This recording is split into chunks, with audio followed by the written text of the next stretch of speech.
சதுரங்க வரலாற்றில் சில வீரர்கள் உலக சாம்பியன் பட்டத்தை வெல்லவில்லை, ஆனால் அந்த விளையாட்டின் எதிர்காலத்தை உருவாக்கியவர்கள்.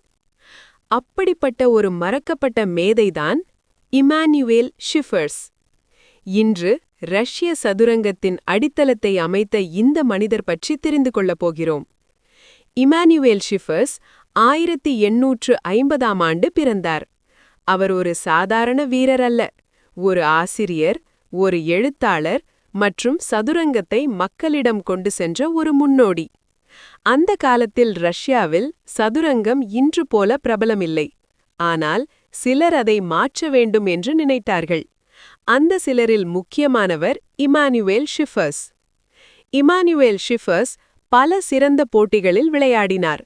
அவர் அந்நாளைய புகழ்பெற்ற வீரர்களுடன் மோதினார். அவரது விளையாட்டு பாணி என்ன தெரியுமா? அவசரமில்லை, ஆழமான கணிப்பு, திட்டமிட்ட நகர்வுகள். ஒரு நகர்வை செய்வதற்கு முன் பல நகர்வுகளை முன்கூட்டியே கணிப்பது, அதுதான் அவரது வலிமை. ஆனால் இமானுவேல் ஷிஃபர்ஸ் மிகவும் பிரபலமானது அவரது கற்பித்தல் திறனுக்காகத்தான்.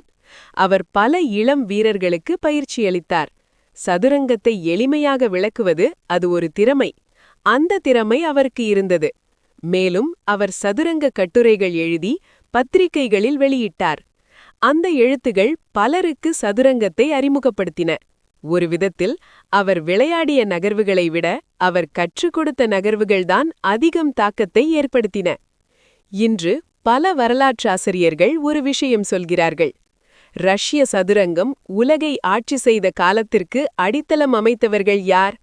அந்த பட்டியலில் இமானுவேல் ஷிஃபர்ஸ் என்ற பெயர் கண்டிப்பாக இருக்கும். ஏனெனில் ஒரு நாட்டில் சதுரங்கம் வளர்வதற்கு வீரர்கள் மட்டும் போதாது, ஆசிரியர்களும் தேவை. நண்பர்களே, வரலாற்றில் சிலர் வெற்றியால் நினைவில் நிற்கிறார்கள், சிலர் மற்றவர்களை வெற்றி பெற செய்ததால் நினைவில் நிற்கிறார்கள். இமானுவேல் ஷிஃபர்ஸ் அந்த இரண்டாவது வகையை சேர்ந்தவர். நன்றி.